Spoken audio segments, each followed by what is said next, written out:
자, 문법 EBS로 바라보는 스툭으로 바라보는 문법 세 번째 이야기 한번 시작을 한번 해보도록 합시다. 자, 오늘은 이제 드디어 음문의 변동이라는 이야기로 이제 넘어가게 되는데, 우리가 지난 시간에 배웠었던 이야기들을 조금 보면 이 음문에 대한 정의, 그리고 음문에 대한 종류까지 우리가 이야기를 했었죠. 그리고 이 음문의 종류에서의 분줄 음문과 이 비분절 음문의 조금 디테일들을 살펴봤다는 거죠. 그래서 이런 자음 체계, 그 다음 모음 체계, 그리고 단순히 여기서 끝나는 게 아니라 이제 이중 모음, 그 다음 반쪽짜리 모음인 반모음, 그리고 이제 최소 대립상, 그리고 장단의 환경, 이런 것들까지도 우리가 좀 챙겨갔습니다. 자, 그러면 이 개념을 가지고 우리가 그 다음에 바라봐야 되는 것들은 바로 이 음문의 변동이라는 거죠.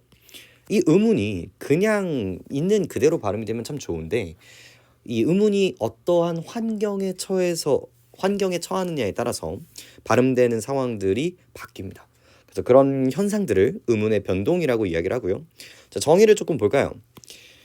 음문이 환경에 따라 바뀌는 현상, 음문 변동 전후의 변화 양상을 기준으로 크게 교체, 첨가, 단락, 축약으로 구분되는 현상들을 음문 변동이라고 할 수가 있겠죠.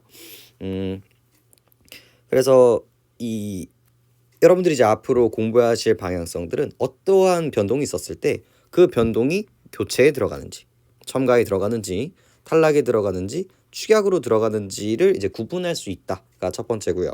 그리고 그러한 현상들이, 이 변화들이 어떤 환경에서 나타나는가, 이 두 가지를 뽑아내는 데 있다라고 보시면 되겠습니다. 그래서 많이 이 고등학교 1학년 때부터 되게 반복돼서 등장하는 부분이라서 이미지 자체가 그렇게 어렵지는 않으실 텐데, 그래도 천천히 차근차근 한번 이야기들을 해보도록 합시다. 자, 음문의 변동은 크게 이제 네 가지가 있는데, 그중 오늘 우리가 해야 되는 부분들은 교체, 그리고 교체 안에서도 이제 1, 2, 3, 4, 5가 있는데, 이번 시간에서는 여기 1번 음절의 끝소리 규칙에 대해서 조금 이야기를 한번 해보도록 합시다. 자, 이 교체의 이미지를 먼저 잡는 게 되게 중요하겠죠. 그래서 한 음운이 다른 한 음운으로 바뀌는 현상입니다. 우리가 일반적으로 이제 교체라는 단어를 쓸 때 일상생활에서 어떻게 사용을 하나요? 선수 교체, 타이어 교체, 이렇게 원래 있던 것들을 빼서 다른 것들을 넣을 때 우리가 이제 교체라고 한단 말이죠. 이거 역시도 마찬가지입니다. 원래 음운이 있었는데 그 음운 대신에 다른 음운이 들어오는 이미지로서 이해해 주시면 됩니다. 그래서 그 교체 중에 첫 번째, 가장 많이 일어나는 그 첫 번째로서 음절의 끝소리 규칙을 우리가 들 수가 있겠네요. 자, 이제 이 자작년부터 이 개념도 되게 중요한데, 음절말 평파열음화라는 개념도 이제 EBS에서 제시를 해주고 있습니다. 자, 이 얘기를 조금만 좀 살펴보면 이 음절이라는 단어도 우리가 조금 거슬려야 되고요. 그 다음 평파열음화라는 개념도 이제 조금 생각해 보실 필요가 있겠죠. 자, 일단 음절에 대해서 조금 생각을 해볼 필요가 있어요. 자, 그래서 우리 저번 시간에는 우리가 음문을 배웠죠. 음문에서 이제 기역, 니은, 그리고 오 같은 것들을 이제 음문이라고 이야기를 하는데, 이 음문들이 모여서 만드는 그 다음 단계의 레벨을 음절이라고 이야기를 합니다.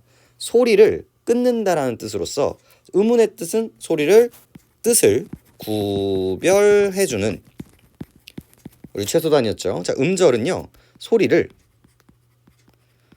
끊어 읽는 최소단위 라고 정의를 정확하게 외워주시는 게 중요합니다. 자, 그래서 이렇게 사과 이렇게 있을 때 이렇게 한 음절, 이렇게 한 음절이라는 걸 우리가 확인을 할 수가 있어요. 우리가 사아, 과오아 이런 식으로 발음하지 않죠. 사과 이렇게 끊어있기 때문에 이 개념을 음절이라고 이야기를 하는 겁니다. 자, 그래서 음절의 끝소리 규칙이라고 한다라는 건 이 음절에서의 마지막 소리. 자, 음절을 이루는 데 있어서요, 이 음절은 기본적으로 첫 번째 모음 단독으로만 만들 수가 있습니다. 이렇게 이런 식으로 했을 때 이런 식으로 등장을 하는 거고요. 자, 자음과 모음이 만들어질 수도 있고요. 그래서 이런 식으로 확인할 수 있죠. 자, 이거에서 조금 조심하셔야 되는 게, 여기 있는 이 동그라미는 이응이 아닙니다. 항상 이 초성에 오는 동그라미는요, 자음으로 치는 것이 아니라 이렇게 단독으로 쓰고 여기 있는 공간을 채워주기 위함이라는 거 꼭 생각을 해주셔야 됩니다. 생각보다 엄청 중요한 이야기이기 때문에 별표를 좀 지어드리고요. 자, 그러면 두 번째로 환경이 이제 자음과 모음과 그리고 자음의 구조를 우리가 확인할 수 있죠. 이렇게 각 이런 식으로 말이죠. 그래서 이 음절을 만드는 데 있어서 이 세 가지 패턴들이 있는데 여기는 모음, 모음, 모음. 즉 여기서 뭐라는 걸 우리가 알 수 있어요? 음절을 이루는 최소 조건은 이걸 뭐다? 모음이 한 개는 무조건 있어야 된다라는 거 생각을 해주시면서 자, 이렇게 봤을 때 이 끝소리라는 건 바로 이 부분, 여기 바로 이 부분을 음절의 끝소리라고 이야기를 합니다. 그래서 음절의 끝소리, 즉 음운 한 개이기 때문에 음운의 변동으로 들어간다는 걸 알 수가 있겠고요. 자, 그래서 이러한 음절의 끝소리 규칙은요, 이 정의를 조금 보시면 음절 끝에서 발음되는 자음은 기역, 니은, 디귿, 리을, 미음, 비읍, 이응뿐으로 나머지 자음이 음절 끝에 오면 그드부 중 하나로 소리가 바뀌어 발음하는 현상을 말합니다. 그래서 여기 있는 쌍기역이 기역으로, 이 키역이 기역으로, 그리고 치읓이 디귿으로, 피읍이 비읍으로 바뀌는 모습들을 확인할 수 있죠. 그러니까 이미 어느 정도 여러분들이 알고 있다라고 생각을 하고 되게 간략하게 설명하고 있다라는 걸 알 수가 있겠죠. 이것만으로는 좀 정보가 부족을 합니다. 자, 그래서 여기 마지막 이 자리에 우리 쓸 때는 다 쓸 수 있잖아요. 이렇게 쓸 수도 있고 뭐 이렇게 쓸 수도 있고 이렇게 쓸 수도 있고 쓰는 건 자유지만 발음을 할 때는 뭐다? 7가지로 제약을 주겠다라는 것들이 이 끝소리 규칙이라는 걸 알 수가 있겠고요. 7가지는 기역, 니은, 디귿, 리을, 미음, 비읍, 시옷, 이응에서 이 시옷을 제외하는 이미지로서 외워주시면 됩니다. 그리고 여기서 끝나는 것들이 아니라요, 각각의 어떤 것들이 이렇게 변하는지를 반드시 암기하실 필요가 있는데 일단은 울림 소리들은 그대로 갑니다. 노란 양말이었죠. 얘들은 딱히 변하지 않습니다. 그래서 니은은 니은으로, 미음은 미음으로 그냥 발음을 해버리면 되고요. 그러면 나머지 기역, 디귿, 비읍이 남는다는 걸 이거 확인할 수 있을 텐데, 자, 이거는 자음 체계표와도 이제 연동이 되는 겁니다. 이 자음 체계표에서 여기 있는 이 평음 부분을 한번 살펴볼까요? 지금 체크되어 있었던 이 기역, 디귿, 비읍 부분에서 우리가 확인할 수 있습니다. 얘네들의 세트를 확인할 수 있죠.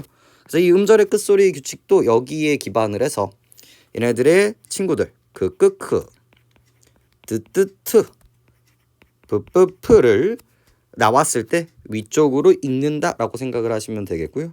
자, 그리고 다음에 중요한 거, 나머지 것들, 나머지 자음들은 전부 다 디귿으로 읽는다라고 생각을 해주시면 됩니다. 이렇게. 그래서 요런 이야기들도 요런 발음들도 이렇게 바뀐다라는 것도 이제 확인을 할 수가 있겠고요. 그다음 이런 발음들도 이렇게 바뀐다라는 걸 알 수 있죠. 왜? 요거는 이렇게 발음을 하는 거니까요. 그래서 이런 체계를 기억을 해주시는 게 무척이나 중요합니다. 여기 있는 기억 같은, 여기 위쪽 부분 같은 경우는 가느다란 물방울처럼 이제 우리 초등학교, 중학교, 고등학교 과정을 통해서 암기하는 부분들이 있었죠. 그래서 7개를 기준으로 뭐가 어떻게 발음이 되는가를 반드시 인지하시는 게 이 음절의 끝소리 규칙의 기본 틀입니다. 그런데 아까 전에 이제 조금 더 말씀을 드리고 싶은 거, 첫 번째, 자, 이 평파열음화라는 개념이 등장해요. 이제 음절말 평파열음화. 이제 음절의 끝소리 규칙뿐만이 아니라 음절말 평파열음화도 우리가 같은 거라고 이제 인식을 해야 되는데, 자, 그래서 왜 평파열음화가 왜 나왔을까라고 보니까 바로 이 부분인 거죠. 어디만 해당하는 뭐였어요? 평, 그죠? 파열음화라는 거 우리가 확인할 수 있죠. 그렇기 때문에 비읍, 디귿, 기역으로 이 나머지 것들이 이렇게 바뀐다라는 현상을 라고 얘기했기 때문에 음절의 끝소리에 평, 파열음화라고 한다라는 걸 확인할 수 있습니다. 이렇게 하면 체계표를 왜 외웠는지에 대한 이야기들도 조금은 설득할 수 있을 부분이 되겠네요. 자, 그 다음에 이제 여러분들이 조금 눈여겨보셔야 되는 게 바로 어디 부분입니까? 바로 여기 있는 연음 부분입니다. 왜 이 음운의 변동 이야기를 하면서 이 연음이라는 개념이 나왔을까요? 자, 연음이 뭘까? 음이 연결된다, 음이 넘어간다라는 뜻을 갖고 있는데, 자, 박기 같은 경우는 이 쌍기역이 그냥 넘어가고 있죠. 그리고 앞을 같은 경우는 이제 비읍으로 바뀌는 게 아니라 뒤로 넘어가고 있다라는 걸 우리가 확인할 수 있습니다. 연음은 뒤음절의 뒤음절이 모음으로 시작되는 형식 형태소인 경우 앗음절의 끝자음이 뒤음절의 초성으로 이어져 소리 나는 것으로 음운의 변동 현상이 아닙니다. 자, 이렇게 꽃이라고 있을 때 얘는 치읓이 단독으로 쓰였을 때 이렇게 바뀌는 거와는 다르게 얘는 어떤 현상을 보인다? 꽃이 이렇게 변하지 않고 넘어가 버리는 현상을 보여준다는 거죠. 바로 이거를 연음이라고 이야기를 하고, 정말 중요하죠. 얘는 어디에 들어가지 않는다? 음운의 변동에 들어가지 않는다. 연음은 안에 들어가지 않는다라는 이미지 너무너무 중요합니다. 그래서 연음의 개수를 음운의 변동의 개수로 카운팅을 해서 틀린 경우들도 정말 많이 봤으니까요. 반드시 이미지를 갖고 계셔야 될 필요가 있겠고요. 그 다음에 이제 좀 거슬리는 단어가 바로 뭘까요? 바로 여기 있는 형식 형태소라는 거죠. 그러니까 왜 언제는 이렇게 음절의 끝소리 규칙이 적용이 되고 왜 언제는 이렇게 음절의 끝소리 규칙이 적용이 되는 게 아니라 연음이 적용이 되는가? 그게 바로 뭐를 고민한다? 환경을 고민한다로 이어지게 되는 겁니다. 자, 여기서는 얘가 뭐이기 때문에 형식 형태소이기 때문에 연음이 오는 거고요. 그럼 이 형식 형태소의 대칭성인 실질 형태소가 오거나 혹은 다른 것들이 오는 환경에서는 연음이 일어나지 않는다라고 정리를 해주시면 되겠죠. 자, 그러면 또 이제 뭐가 거슬리죠? 형식 형태소란 무엇인가? 이렇게 문법이 조금 어려운 이유들은요, 뭔가 앞부분부터 공부를 하고 있지만 뒤쪽 이야기들이 이렇게 튀어나온다라는 거죠. 자, 요 연음 이야기를 하기 위해서, 그리고 이 음절의 끝소리 규칙에 대해서 이야기를 하기 위해서 따로 이야기를 한번 좀 해보도록 합시다. 자, 우리 개념서에서도 이제 보여드릴 부분들인데 바로 여기에요. 8페이지에 해당하는 부분들이고 이제 좀 편히 보시면 좋을 것 같은데, 자, 편히 들어보세요. 자, 이 음절의 끝소리 규칙이 적용되는 환경은요, 바로 이 부분, 그리고 바로 이 부분입니다. 어말 혹은 자음 앞에서의 받침 발음, 그리고 모음으로 시작을 하지만 실제 형태소의 앞에서는요 음절의 끝소리 규칙이 적용이 됩니다. 하지만 모음으로 시작하는 형식 형태소 앞에서는 된다 안 된다? 안 된다. 조금 더 이제 설명을 해드리면 자음에서는 적용이 되고요, 모음에서는 적용이 되기도 하고 적용이 되지 않기도 한다라는 이미지로서 이제 시작을 한다라고 보시면 되겠습니다. 자, 지금부터 하는 이야기들은요, 정리하기가 되게 어려운 부분들이니까 잘 듣고 반드시 암기하시고 문제를 푸는 데 있어서 꼭 사용하시기 바랍니다. 만약에 교체가 나온다면 이 지금부터 설명하는 이 지점, 이 메커니즘을 가지고 문제를 출제할 거니까요. 자, 교체가 일어나는 첫 번째, 자, 음운의 이 환경에 따라서 이 음절의 끝소리 소리가 적용이 되는가에 대한 고민을 한번 해보도록 합시다. 자, 첫 번째, 혼자 단독으로 쓰일 때, 즉 끝소리에서, 단어의 끝소리에서는 어떨까라고 살펴보니 예시까지 정확하게 기억하세요. 부억이라고 했을 때 얘는 발음이 어떻게 되죠? 억이라고 발음되는 걸 우리가 확인을 할 수가 있어요. 아, 음절의 끝소리 규칙이 적용됐구나, 이 환경에서는 적용이 되는구나, 우리가 확인을 할 수 있죠. 자, 두 번째, 자, 처할 수 있는 환경은요, 자음과 자음이 만나는 환경에서 우리가 좀 고민을 해볼 수가 있습니다. 자, 예시 한번 볼까요? 부억 칼이라는 단어가 있어요. 자, 얘를 발음을 해보면 부억 칼이라는 걸 확인할 수 있죠.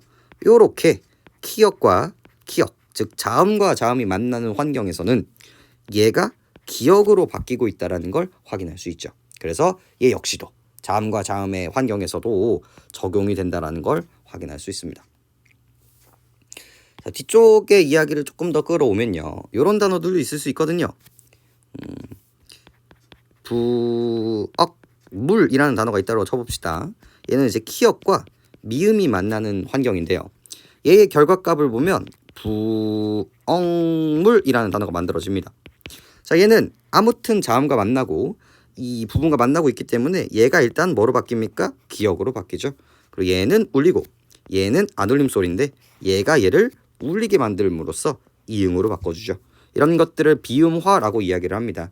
그래서 이응으로 되기는 하지만 기역이 아니라 이응까지 되기는 하지만 바로 이 부분에서 음절의 끝소리 규칙이 적용된다는 건 우리가 확인할 수 있죠. 그래서 이러니 저러니 해도 이 자음과 자음 케이스에서는 적용이 되는구나 라는 거를 우리가 확인할 수 있습니다. 자, 세 번째.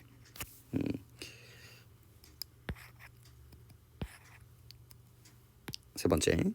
자, 그럼 여기가 정말 너무 중요한데 바로 자음과 모음이 만나는 환경에서요. 자, 여기는 반드시 두 개로 나눠 주셔야겠죠. 자, 첫 번째 환경이 부억에라는 환경이 있고요. 자, 두 번째 환경이 부억일이라는 환경이 있을 수 있습니다. 자, 얘의 발음을 보면요. 부어케로 발음이 되는 걸 확인할 수 있고요. 얘 같은 경우는 부억일이 되고요. 그 다음 뒤에서 배울 거예요. 부억닐이라는 청가가 일어나고요. 그 다음 부엉닐이라는 동화가 일어나게 됩니다. 자, 근데 이러니저러니 해도 이제 뒤쪽은 신경 쓰지 않으셔도 되지만 얘는 뭐가 일어나고 있고요. 음절의 끝소리 규칙이 적용이 되고 있고요. 얘는 키역이 되는 것이 아니라 뒤로 넘어가고 있죠. 그래서 음절의 끝소리 규칙이 아니라 일어나지 않고 연음이 일어나고 있다는 걸 우리가 확인을 할 수 있습니다. 그래서 이렇게 똑같은 환경임에도 불구하고 얘는 왜 연음이 일어나며 왜 얘는 음절의 끝소리 규칙이 일어나는가, 그거에 대해서 고민을 하는 게 바로 환경에 대한 고민이라는 거죠. 그리고 우리는 이미 알고 있어요. 바로 이 부분이 뭐이기 때문에 이 에라는 부분이 형식 형태소이고 이 일이라는 부분이 얘와 대칭이 되고 있는 실질 형태소이기 때문에 일어나는 현상들이라고 생각하시면 됩니다. 자, 이 부분을 조금 설명을 해볼까요? 자, 그럼 우리가 이거를 이해하기 위해서 어떤 개념들이 필요한 거죠? 그렇죠. 바로 형태소라는 개념이 필요합니다. 자, 음은 했죠. 자, 그리고 얘가 넘어서 음절까지 왔습니다. 자, 이런저런이 해도 여기까지는 어디의 영역이냐면 소리의 영역이에요. 어떻게 발음되는가에 대한 문제란 말이에요. 하지만 지금부터 할 이야기는 한 구간이 넘어갑니다. 바로 형태론의 영역이에요. 바로 여기에 첫 번째 그 다음 단계의 문법적인 레벨이 형태소라는 개념이 등장합니다. 자, 얘의 정의는요. 잘 들어보시죠. 뜻을 가지고 있는 최소 단위입니다. 우리 음운이 뜻을 구별해주는 최소 단위와는 차별이 되는 부분들이라는 거죠. 우리가 시옷과 아가 있고 사가 만들어졌다고 해서 뜻이 드러나는 건 아니죠. 이렇게 사과 이렇게 뜻이 되는 이미지가 만들어져야 얘를 이제 형태소라고 이야기를 한다라는 거죠. 그래서 뜻을 갖는가 안 갖는가를 지점으로 얘를 형태소라고 우리가 정의를 할 수가 있어요. 이 형태소는 크게 두 가지로 나눌 수가 있는데 하나가 실질 형태소, 또 하나가 형식 형태소라고 이야기를 합니다. 자, 실질 형태소는요, 말 그대로 실질적 뜻을 가지고 있는 단어들, 형태소들을 말합니다. 이 같은 경우 우리가 사과라고 이야기를 했을 때 이런 식으로 이미지가 이제 만들어진다라는 거죠. 애플이라는 이미지가 만들어진다라는 거예요. 그렇다면 이 형식 형태소는요, 뜻을 갖고 있는데 어떤 뜻을 갖고 있냐면 문법적인 뜻을 가지고 있는 부분들을 말합니다. 자, 사과 가라는 이야기가 있을 때 이 가는요, 앞에 있는 사과가 이 문장에서 주어 역할을 한다라는 문법적 뜻을 부여해주는 형태소입니다. 그래서 얘를 형식 형태소라고 이야기를 하고 얘를 조사라고 이야기를 하죠. 자, 그 다음 사과가 예쁘다 라고 이야기를 했을 때 자, 예쁘다, 예쁘고, 예쁘니 이렇게 변하지 않는 부분을 어간이라고 이야기를 하고요. 이렇게 변화하는 부분을 어미라고 이야기를 하게 됩니다. 근데 여기 같은 경우는 뷰티풀이라는 실질적인 뜻을 갖고 있지만 이 다 같은 경우는 종결의 이미지를 가지고 있다는 거죠. 그래서 종결의 문법적 뜻을 부여하기 때문에 형식 형태소라고 이야기를 하는 거예요. 자, 세 번째. 그 다음에 뭐가 좋을까? 자, 원래는 자, 먹다가 있어요. 사과를 먹다라고 했을 때 먹다잖아요. 그래서 먹다는 원래 이렇게 하면 동사, 움직임을 나타내는 동사의 품사를 확인할 수 있는데 먹이라고 하는 순간, 요 이가 되는 순간 동사였던 이 단어가 뭐로 바뀌고 있어요? 명사로 바뀐다는 걸 우리가 알 수 있죠. 이렇게 품사를 바꿔주는 역할을 하는 걸 접사라고 이야기를 합니다. 일단은 그냥 들어두세요. 그래서 여기 있는 이 조사와 어미와 접사를 공부하는 게 바로 우리 문법을 공부하는 거와 동일하다고 생각을 해주시면 됩니다. 그래서 이렇게 품사를 만들어주는 아이를 이제 접사라고 이야기를 하는데 우리나라에서는 이 세 가지를 형식 형태소로 묶어주고 있습니다. 자, 그래서 뒤쪽에 모음으로 시작을 하는 형식 형태소가 왔을 때 이때는 뭐가 적용이 되지 않고 음절의 끝소리 규칙이 적용되지 않고 뭐가 일어난다? 연음이 일어나는구나 라는 걸 가져주시면 되는 겁니다. 그래서 여기 있는 박이, 그죠? 얘는 조사이기 때문에 이 이상기억이 뭐야? 넘어가고 있다는 걸 확인할 수 있죠. 형식 형태소고. 앞을 역시도 이 앞이 목적어라는 걸 만들어주는 조사란 말이에요. 그래서 이 피읍이 넘어가고 있다는 걸 우리가 확인할 수 있죠. 그래서 요 부분, 그래서 요 지점이